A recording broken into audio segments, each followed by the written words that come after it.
Greetings, warriors, veterans, and America-loving citizens from sea to shining sea. Welcome to Frontlines of Freedom. I'm Marine Vet Skip Coryell. Hoorah! Frontlines of Freedom team really appreciate you joining us this fine day in America. Here's what we have for you this hour. First, we'll discuss self-defense with Craig Gray. Then we'll review the cool book, Tomcat Fury, with Mike Guardia. Of course, we'll conclude with our weekly mailbag, military history, and our Armed American Report. Troops, I welcome your comments and questions. Contact us through frontlinesoffreedom.com. And now, it's a pleasure to welcome to the show author Mike Guardia. We'll discuss this interesting book, Tomcat Fury. Mike, welcome to Frontlines of Freedom. Hey, Skip. It is a pleasure to be on the show. Mike, I love your book. I don't make any snide remarks about Marines, but there's a lot of pictures in this book. I love the pictures. The sleek lines on the Tomcat, I have always loved it. Ever since I saw Top Gun, I fell in love with the F-14, and you know pretty much everything there is to know about the F-14 Tomcat, don't you? Well, almost. Okay. Well, your book, Tomcat Fury, A Combat History of the F-14, is just fascinating. Before we delve into it, can you give us just a little bit of history on Mike Guardia? Absolutely. Well, despite the fact that I wrote a book on the F-14, I am actually not a Navy veteran, but I spent 6 years in the Army. I was an armor officer, and for all the non-Army types out there, an armor officer is just a fancy name for a tank commander. And I served 6 years on active duty.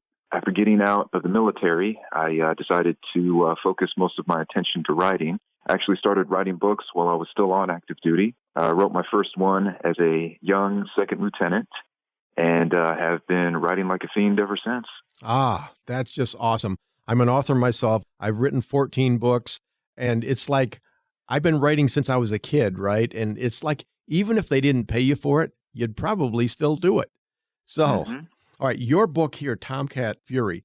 Tell us about your book. We'll start it with an overview, Mike. Well, like a lot of people in America, I think my first introduction to the F-14 was watching the movie Top Gun. And I was one of the viewers who saw that film who just instantly fell in love with the F-14 when I saw it. To me, as far as I was concerned, there was no sleeker-looking fighter jet anywhere in the world.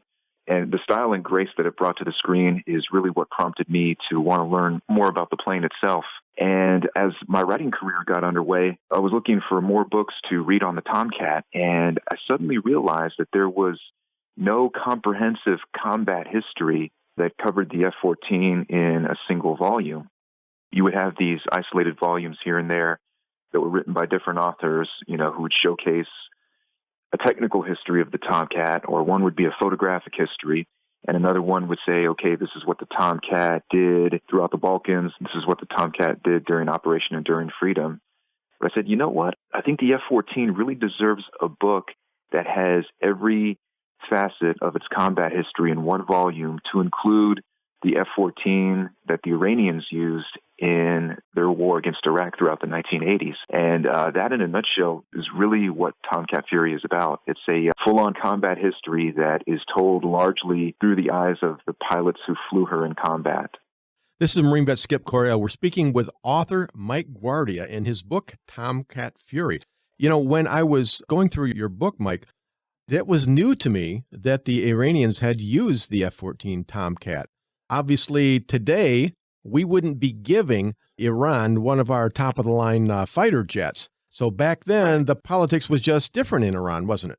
It sure was. And I actually think in many ways it's a modern-day tragedy just how badly our relationship with Iran devolved. Because if we wind the clocks back to 1975, we had no closer ally in the Middle East than Iran. And as part of trying to maintain those ties of friendship, they were the only foreign country to get access to the F-14. And for quite a while there, in the mid-1970s, you had American contractors over there, as well as Navy personnel who were training the Iranian pilots under the Shah of Iran to fly and pilot the F-14. Then, of course, fast forward just a few years later, when the Ayatollah Khomeini take over and expel every last American out of their country, they said, okay, well, we have now become an Islamic theocracy, so we don't want these Western jets in our inventory anymore. And they briefly considered selling the Tomcats back to the U.S., but then, surprise, surprise, Saddam Hussein starts to invade, and this kicks off the Iran-Iraq War. Yeah. And they suddenly say, well, you know what? Maybe these F-14s aren't so bad after all. And the humorous irony behind that is that a lot of the best F-14 pilots had been thrown into jail because they were loyal to the Shah. Mm-hmm. Then the Ayatollah comes through and he empties all his jails and says, hey, guys, sorry I locked you up, but the Iraqi Air Force is invading. We're going to restore you to flight status today. So, go jump in your Tomcat and go fight the Iraqis. Funny how that happens, isn't it? Yeah. Oh, yeah. Well, Mike, one of the questions that I have is, how does the Tomcat compare to other combat jets of its day, other American jets as well as aggressor jets?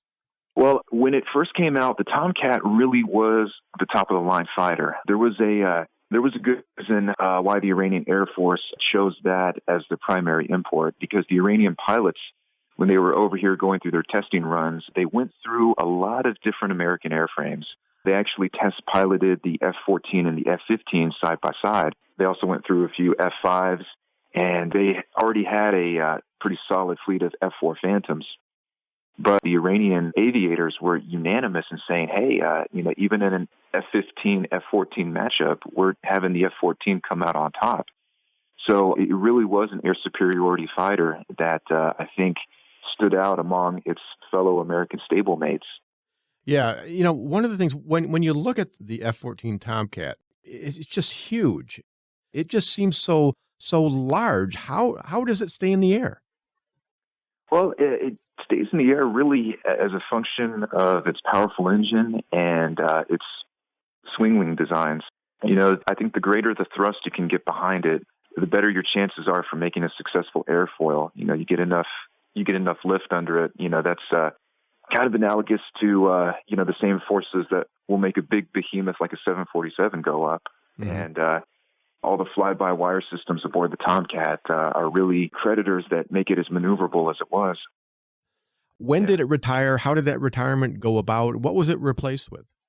The retirement for the Tomcat was actually a slow burn, and it was a long time coming. If we take a trip back to the very late 80s, back when Dick Cheney was our Secretary of Defense, for one reason or another, he really had it out for the Tomcat. Of all the weapon systems that he was looking at and evaluating while he was our SecDef, called the F-14 an inefficient fighter. He said that it was made with 1960s technology, and he even called the F-14 at one point nothing more than a quote-unquote jobs program. And he said, why should we spend the money to maintain this fleet of F-14s or even upgrade them when we can get the same effect, theoretically, with the F-18, and the maintenance costs will presumably be a lot lower. So that was his official gospel version of the truth that he put out to Congress and he put out to the Defense Department.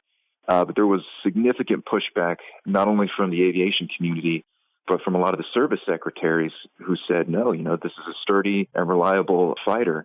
Plus, if you're looking just in terms of maintenance costs and how long the plane can stay aloft, it actually has a longer endurance than the F-18, which is, the plane you're trying to get to replace this. Mike, we are about out of time, but for the benefit of our listeners, Mike, how can people get their hands on a copy of this book? The book is available nationwide, pretty much wherever books are sold. You can get it through Amazon. That's probably the quickest way. You can also get it through Barnes & Noble. And if any listener out there would like an autographed copy, they can contact me through my website, MikeGuardia.com. All right, Mike Guardia. Guardia is spelled Guardia, so MikeGuardia.com. Mike, I really enjoyed this book. It's just an awesome history of the F-14, so I highly recommend it. But Mike, in closing, thank you very much for the book and also for your service to our country. Well, thank you as well, Skip. It certainly was a pleasure to be on the show. God bless you. I'm Marine Vet Skip Coryell. Next up, it's time for our weekly mailbag. Then it's military history time. You've reported for duty to Frontlines of Freedom. Stand tall.